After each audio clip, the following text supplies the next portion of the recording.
कविता सुखावतात, समृद्ध करतात, प्रेरणा देतात, कधी भुलावतात तर कधी काट्यासारख्या आत रुतून सलत राहतात. पण तरीही एकदा का या कवितेचा नाद लागला की मन पुन्हा पुन्हा या कवितेकडे ओढ घेतं. अशा या कवितांच्या समृद्ध विश्वातलं आम्हाला भावलेलं, आम्हाला गवसलेलं, आमच्या परीने आम्हाला उमजलेलं तुमच्या समोर मांडण्याचा हा एक छोटासा प्रयत्न. कधीच न संपणारे हे कवितांचे देणे. नमस्कार. कवितांचे देणेच्या दुसऱ्या भागात तुमचं सगळ्यांचं मनापासून स्वागत. आपण सगळेच भारतीय किती भाग्यवान. जगभरात कुठे 2, 3 किंवा जास्तीत जास्त 4 ऋतू आहेत. पण आपल्या भूमीवर मात्र निसर्ग 6 ऋतूंचे 6 सोहळे साजरे करतो. आणि मग स्वाभाविकपणे या सोहळ्यांमध्ये प्रतिभावंतांची प्रतिभा बहरून येते. काव्यनाट्यचित्र, संगीत, ललित, नृत्य अशा सगळ्या कला प्रकारांमध्ये या ऋतूंना विशेष स्थान आहे. अगदी कवी कुलगुरू कालिदासांच्या ऋतुसंहार पासून ते दुर्गा भागवतांच्या ऋतुचक्र पर्यंत नितांत सुंदर आणि सकस साहित्याने भारतीय मनाला भुरळ घातली आहे. ऋतुसंहार इथे संहार या शब्दाचा अर्थ एकत्र करणं, बांधणं, गुंफणं किंवा मिसळणं या अर्थाने योजलाय. ऋतुसंहार म्हणजे ऋतूंची शोभायात्रा. हे खंडकाव्य म्हणजे कालिदासाच्या प्रतिभेचा पहिला आविष्कार. 6 सर्गात 6 ऋतूंचं वर्णन करणारी ही कथा. ऋतूंविषयी दुर्गाबाई असं लिहितात, ऋ किंवा ऋतू म्हणजे फिरता काळ, समस्त सृष्टीला कवटाळणारा, हर घटकेला हसवणारा, रडवणारा, नटवणारा, तिचा सगळा साज शृंगार हातांनी ओढून काढून तिला उन्हात तापवणारा, वाऱ्यात सुकवणारा, भिजवणारा काळाचा अगदी लहान अंश म्हणजे ऋतू. काळाची पावलंच म्हणा ना. खरंच बदल हा निसर्गाचा स्थायी भाव आहे. भाजणारा ग्रीष्म आहे म्हणून तर ओलावणारी वर्षा सुखावह वाटते. वसंतातली कोवळी पालवी ग्रीष्मात तावून सुलाखून प्रौढ होते. मग वर्षासरीत न्हावून पानं तृप्त होतात. शरदाच्या शुभ्र चांदण्यात सुखावतात. मग चाहूल लागते हेमंताची. आता निरोप घ्यायची वेळ जवळ आहे. निर्वानिरव करून शिशिरात अलगदपणे ज्या मातीतून उगवून आली होती तिथेच पुन्हा मिसळून जातात. जणू आयुष्याची इति कर्तव्यता. इंदिरा संतांच्या शब्दात सांगायचं झालं तर रक्तामध्ये ओढ मातीची, मनास मातीचे ताजेपण. रक्तामध्ये ओढ मातीची, मनास मातीचे ताजेपण, मातीतून मी आले वरती, मातीचे मम अधुरे जीवन. जन्म आणि मरण, निर्मिती, नाश या अव्याहतपणे चालणाऱ्या शाश्वत चक्राचा अनुभवच या ऋतूंमध्ये आपल्याला सगळ्यांना येत असतो. भारतीय हिवाळा हा प्रामुख्याने हेमंत आणि शिशिर या 2 ऋतूंमध्ये विभागलेला आहे. या ऋतूंच्या सोहळ्यातल्या हेमंताची आता हळूहळू चाहूल लागली. शरदाचं शुभ्र चांदण सरून आता हळूहळू गुलाबी थंडी जाणवायला लागली. पहाटेच्या वेळी धुक्याची चाहूल लागते आहे. पानांवर दवबिंदूंचे थेंब चमकत आहेत. हळूहळू कपाटातून स्वेटर, हातमोजे, मफलर बाहेर येतील. रात्रीची शेकोटी केली जाईल. त्वचेची शुष्कता कमी होण्यासाठी स्निग्ध आणि उष्ण आहार घेतला जाईल. आणि तीच स्निग्धता, तीच ऊब आपल्या सर्वांच्या मनात हळूहळू झिरपत जाईल. हा हेमंत ऋतू असाच अतिशय गोड, गुलाबी आणि रोमॅन्टिक आहे. कालिदासाच्या साहित्यात सुद्धा शृंगार रसाची मुक्त हस्ते उधळण आहे. अर्थातच निसर्गातल्या बदलांसोबत स्त्रीच्या सौंदर्यात होणारे बदल काव्यात अनेक ठिकाणी टिपलेले आहेत. ऋतुसंहाराच्या श्री धनंजय बोरकर यांनी केलेल्या मराठी अनुवादातील हे हेमंत ऋतूतील स्त्रीच्या शृंगाराचे वर्णन अतिशय सुंदर आहे. हेमंत घेत तनुवरी, ऊन कोवळे पसरे जे भूवरी. हेमंत घेत तनुवरी, ऊन कोवळे पसरे जे भूवरी. मुखकमला सजविण्या सुंदरी, दर्पण घेई करी. पाही अधरी निरखून आपल्या जेवी दंतव्रणा. पाही अधरी निरखून आपल्या जेवी दंतव्रणा. अधरामृत प्राशिता ठेवी, तो प्रियकर मागे खुणा.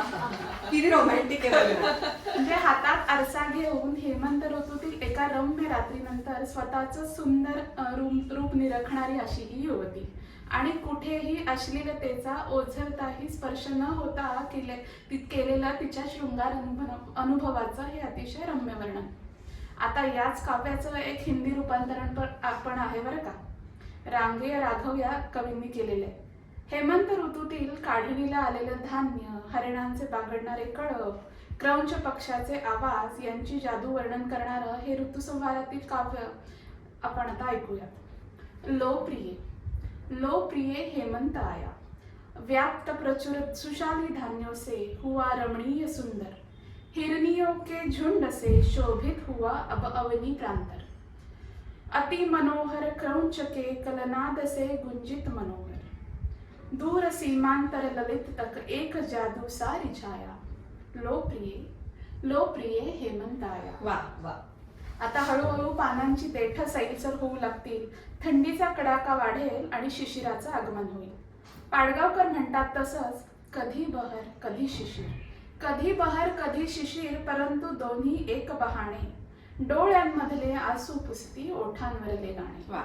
पानझड हा तर एक निसर्गाचे नियमच आहे, त्याशिवाय नवनिर्मिती होईलच कशी.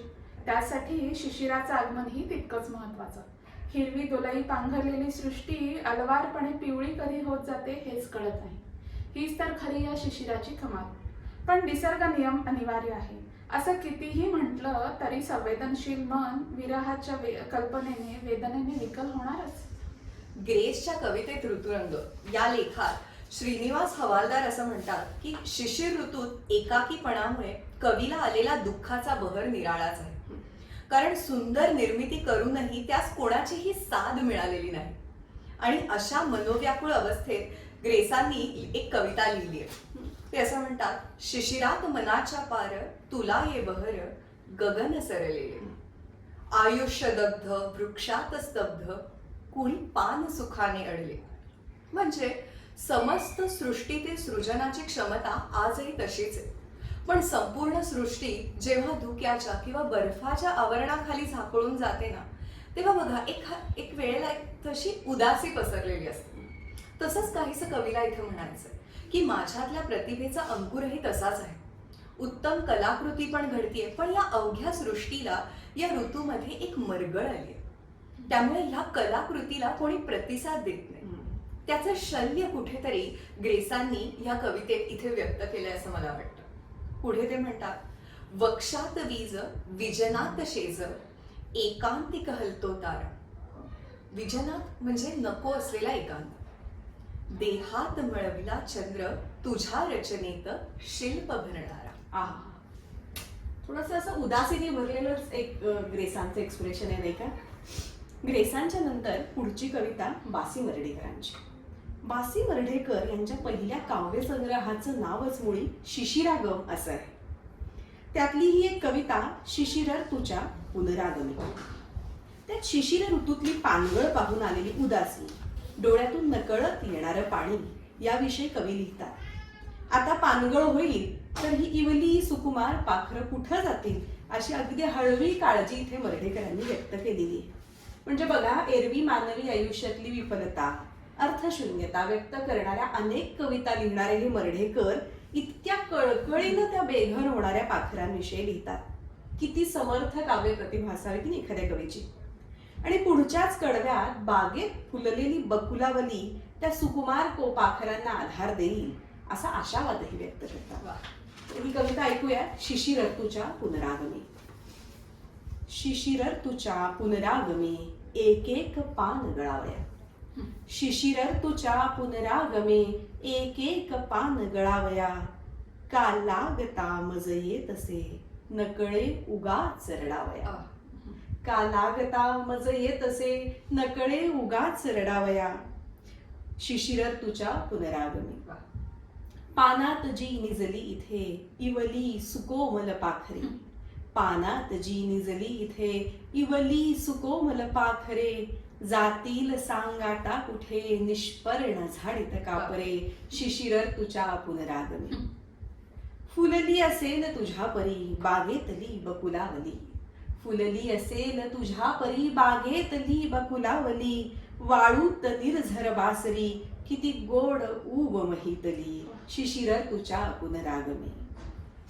येतीलही उडुनी इथे इवली सुकोमल पाखरे. आह. येतीलही उडुनी इथे इवली सुकोमल पाखरे.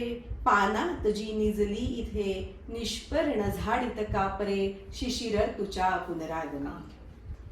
पुसतो सुहास स्मरुनिया. पुसतो सुहास स्मरुनिया. तुझ आसवे जरी लागले. एक एक पान गळावया. शिशिर तुच्या पुनरागमी. आह. इथे सुहास ही मर्ढेकरांच्या कवितांमधली त्यांची काल्पनिक प्रेयसी. मर्ढेकरांच्या अनेक कवितांमध्ये या सुहासचा उल्लेख आपल्याला आढळतो. आणि किती किती वेगळी आणि गोड संवेदन आहे बघ. म्हणजे सगळीकडे शिशिर ऋतूमुळे ती कडाक्याची थंडी पडली आहे, पण पाखरं त्या फुललेल्या बकुलावलीच्या आधाराने ती पृथ्वीच्या पोटातली गोड ऊब घेतील आणि हा शिशिर ऋतू सुद्धा तरतील जगतील असा एक दुर्दम्य आशावाद मर्ढेकरांनी इथे व्यक्त केलेला आहे. पुढच्या कवितेकडे जाण्याआधी मध्यंतरी वाचनात आलेली एक हिंदी मोठे कवी आहेत लीलाधर जगुडी. तर त्यांची कविता खूप सुंदरच आहे, शब्दांकन उत्तम आहे, पण त्याचा अर्थ थोडासा खोलवर आहे. तो उलगडायला मला जरा मदत करशील का? मी ती कविता वाचते. नक्की आम्ही प्रयत्न करू दोघी. हवा पानी और ऋतु में बदल कर समय, हेमंत और शिशिर का कल्याणकारी उत्पाती सहयोग लेकर अनुवंशिकी के लिए खोजता या खाली करवाता है जगह. मगाशी आपण जे म्हणालो की ऋतूचं हे चक्र, म्हणजे काळाची पावलंच आहेत. समय, इथे समय म्हणजे हा काळ, काळाचीच ही पावलं आहेत. हा जो काळ आहे तो हवा, पाणी किंवा भोवतालची सगळी सृष्टी यांच्यात हळूहळू बदल करून हे ऋतूचं चक्र अव्याहतपणे फिरवतो आहे. हे जे 6 ऋतू आहेत हे एकामागून एक येत आहेत. हे सृष्टीचं एक अव्याहत चालणारं चक्र आहे. त्यामुळे आता पुढच्या ओळीत हे जे 2 शब्द आहेत बघ, कल्याणकारी आणि उत्पाती, हे अतिशय विरोधी अर्थाचे विरोधीभासी शब्द आहेत. कल्याणकारी आणि उत्पाती म्हणजे विनाशकारी. हे एकाच वेळी कसं शक्य आहे? तर वरवर आपल्याला असं वाटतंय की ही गोष्ट उत्पात घडवणारी किंवा विनाशकारी आहे, पण या विनाशानंतर काहीतरी उत्तम नवनिर्मिती घडणार आहे. त्याच्यासाठी हा उत्पात आवश्यक आहे. म्हणजे जुनं जे आहे ते सरलं तरच नवं काहीतरी निर्माण होण्यासाठी जागा तयार करायची आहे. त्यामुळे हेमंत आणि शिशिर हे दोन्ही ऋतू जे आहेत हे सृष्टीचं निर्मिती चक्र अव्याहत सुरू ठेवण्यासाठी अशा प्रकारे सहाय्य करतायत. म्हणजे जुनी पानं झडली तरच नव्या पानांना जागा मिळेल.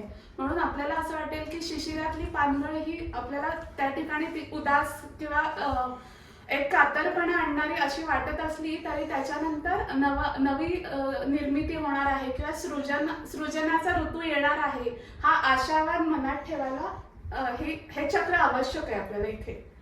पुढे त्यांनी असं म्हटलंय, दो रागिये वैरागिये हेमंत और शिशिर, अधोगति के तम में जाकर पता लगाते हैं उन जड़ों का जिनके प्रियतम सा ऊर्ध्वारोही दिखता है अगला वसंत. वा, म्हणजे किती मस्त म्हणलं बघा. हे 2 ऋतू आहेत ना, शब्द वापरलाय वैरागी. वैरागी म्हणजे विरागी. विरागी म्हणजे कोण? योगी. योगी म्हणजे इन्व्हॉल्व बट नॉट अटॅच्ड. योग हा समत्वम उच्चते, म्हणजे आजूबाजूच्या सगळ्या घटनांकडे सगळ्या भावनांकडे समदृष्टीने बघणारा योगी. आपण कृष्णाला योगेश्वर म्हणलेलं आहे. बरोबर. म्हणजे सर्वोत्तम योगी आहे कृष्ण भगवान, हे सर्वोत्तम योगी आहे. कृष्णाने बघ महाभारताच्या सगळ्या प्रसंगामध्ये अनेकदा खूप कुटील डाव रचले, पण त्यामुळे कृष्ण खलनायक नाही ठरला. कारण कुठेही वैयक्तिक स्वार्थासाठी मोहासाठी कृष्णाने हे केलेलं नव्हतं. तसा हा शिशिर ऋतू योगी आहे. सगळ्या जगाला त्या ऋतुराज वसंताचं कौतुक आहे, पण त्या वसंताचं सृजन होण्यासाठी जे सृष्टीचक्र फिरलं पाहिजे त्यातला हा मूक सूत्रधार आहे.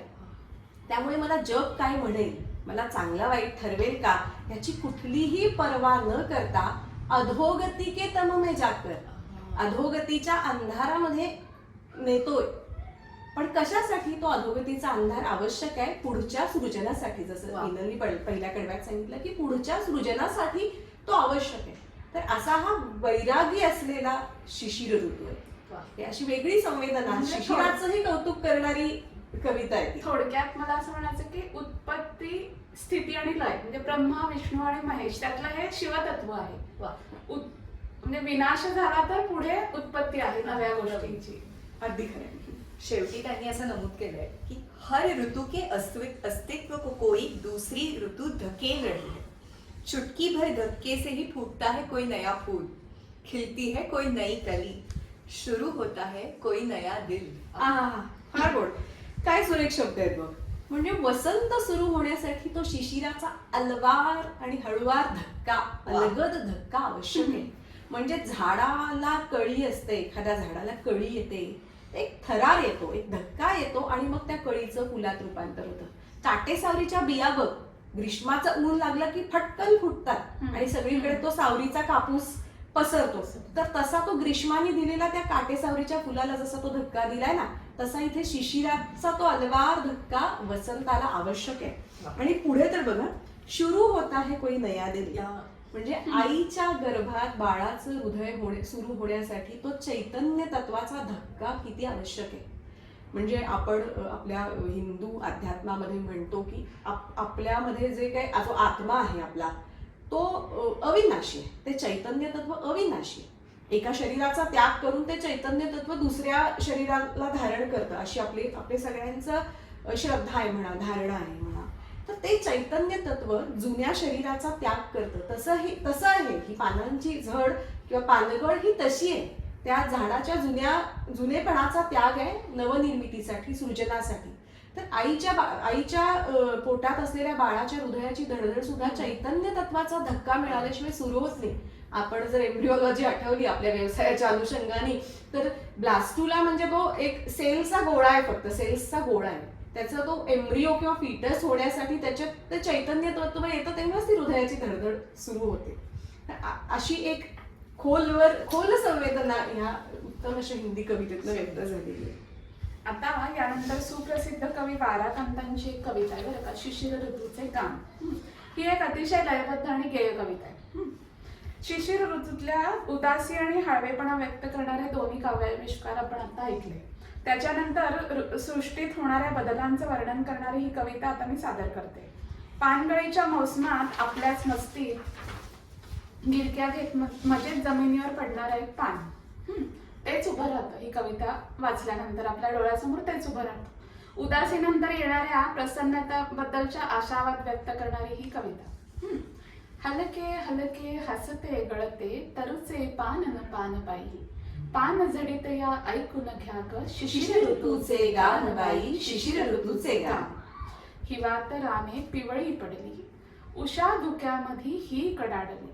हिवात राने पिवळी पडली, उषा धुक्यामध्ये ही कडाडली. ओठच उलले संध्या लाली, नक्षत्रांची रात शहारे गारव्यात हैराण. पान झडित या ऐकून घ्या ग शिशिर ऋतूचे गान बाई, शिशिर ऋतूचे गान.